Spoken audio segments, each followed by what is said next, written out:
بعض اوقات ماں باپ کے جانے کے بعد بھائی بہنوں میں کسی بات پر، کسی وراثت کے معاملے پر، کسی مال پر جھگڑا ہو جاتا ہے. اب ایک تو طریقہ یہ کہ نہیں جناب میں تو لے کے رہوں گا، ٹھیک ہے آپ لے لیں، بھائی تو گیا نا، بہن تو دور ہو گئی. کیونکہ اب جو وہ جھگڑا ہوتا ہے نا پیسوں کے اوپر، وہ بعض اوقات ایک دوسرے کے خون کے پیاسے اور بالکل ملنا ملانا بھی ختم ہو جاتا ہے. ہمیشہ یاد رکھیں ناظرین، خون خون ہوتا ہے، کچھ بھی ہو جائے، باہر کے لوگ باہر کے ہیں، اپنے خون والے لوگ اپنے ہی ہیں.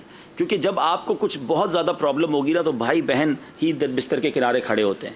میرے فیس بک پر ہزاروں فرینڈز ہیں، لیکن بیمار ہونے پر مجھے میرے گھر والے ہی سپورٹ کرتے ہیں. گھر والوں سے بگاڑی ہوئی اور دنیا میں میرے لاکھوں چاہنے والے ہیں. تو گھر میں پہلے آپ اپنا سپورٹ تو حاصل کریں نا، تو اس کے لیے سیکریفائس کرنا ہوتا ہے. تو میں نے کئی ایسے بھائیوں کو دیکھا، بہنوں کو دیکھا کہ وہ وراثت کے معاملے اور دیگر معاملے میں کہا نہیں حق تو لے کر رہوں گا، چاہے عدالت میں جانا پڑے، چاہے پولیس بلوانی پڑے. پولیس بلوا کر عدالت میں جا کر مار کٹائی کر کے حق تو لے لیا، بھائی کھو دیا. میں ایک مثال کے ذریعے سمجھاتا ہوں. جی یہ تصویر ہے، یہ ماں باپ جو ہے نا یہ ہیں، یہ پورے خاندان کو لیڈ کر رہے ہیں. اور یہ جب چلے جاتے ہیں نا، ہم نے تسبیح کے دانے جس طرح بکھرتے ہیں نا، اس طرح خاندان کو بکھرتے ہوئے دیکھا ہے. خدا را جوڑ کے رکھے خاندان کو، بکھرنے نہ دیں، تھوڑا سیکریفائس کر لیں، معاف کر دیں. آپ کو لگ بھی رہا ہوگا زیادتی ہو رہی ہے میرے ساتھ، یہ میرا تھا، بھائی کا ہی ہے نا، بھائی کو ہی جا رہا ہے نا، بہن کو ہی جا رہا ہے نا، اپنے گھر میں جا رہا ہے نا، چلو اللہ اس کو خوش رکھے. یہ میرا بھائی نہ چلا جائے، یہ پیسوں سے نہیں ملتا، یہ خون اور یہ جو خاندان جڑا ہوا ہے نا، یہ کروڑوں روپے خرچ کر کے نہیں جڑ سکتا.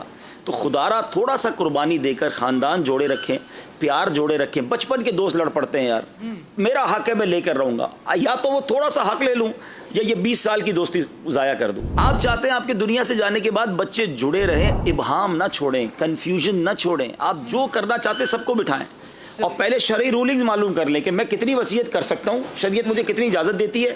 اور زندگی میں اگر کسی کمزور بیٹے کو یا کمزور بیچاری وہ بیٹی ہے یا غریب ہے، آپ اس کو سپورٹ کرنا چاہتے ہیں تو باقی بھائی بہنوں کو اعتماد میں لیں اور اس کو سپورٹ کر دیں جو شریعت اجازت دیتی ہے. اور اگر آپ کچھ وصیت کرنا چاہتے ہیں تو وہ لکھوائیں، سب کی سائن کروا لیں. آپ جب چیزیں کلیئر کر کے جائیں گے تو آپ کے بچے جڑے رہیں گے. ایسے ماں باپ نے بعض اوقات کام کیے کہ بعد میں ماں باپ کے کہے پر بچے لڑ پڑے اور وہ دوریاں ہو گئی. تو یہ پیسہ بڑی خطرناک چیز ہے سلمان بھائی، یہ اپنوں کو بھی دشمن بنا دیتا ہے. مثال کے طور پہ ایک بیٹا، یعنی کئی بچے تھے، والدین نے اپنے بچوں کو شادیاں کروائیں اور گھر بنا دیے. ایک چھوٹا بیٹا جو تھا وہ ماں باپ کی خدمت کرتا رہا اور ماں باپ کے ساتھ ہی رہا، کیونکہ کسی ایک کو تو رہنا تھا، آخر میں چھوٹا بچ جاتا ہے. ٹھیک ہے جناب، اس کی بھی شادی ہو گئی لیکن وہ اپنی فیملی کے ساتھ ماں باپ کے ساتھ رہا. مثال کے طور پہ والدہ کا یا والد کا انتقال ہو گیا، پھر بھی وہ رہا. اب والدہ کا انتقال ہوا، اب سارے بھائی آ گئے کہ یہ گھر بھی بٹوارا ہوگا. شریعت کے مطابق تو ہوگا، لیکن اگر ماں باپ، اچھا وہ بچہ یہ سمجھتا رہا یہ گھر تو مجھے ہی ملے گا، ماں باپ نے، میں نے خدمت کی، ماں باپ نے کہہ بھی دیا ہوتا ہے، لیکن نہ کسی کو گواہ بنایا. اب جس نے ساری زندگی زیادہ خدمت کی وہ روڈ پہ آ گیا.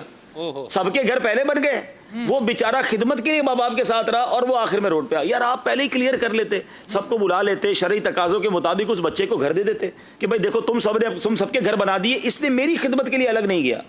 لیکن سلمان بھائی یہ وہ بے وقوفی ہے، یہ وہ جس کو کہیں کہ ابہام اور کنفیوژن ہے کہ بعد میں گھر ٹوٹتا ہے. میں پہلے بھی ایک سلسلے میں کہا تھا، دوبارہ کہہ دیتا ہوں، شاید کسی کو کام آ جائے.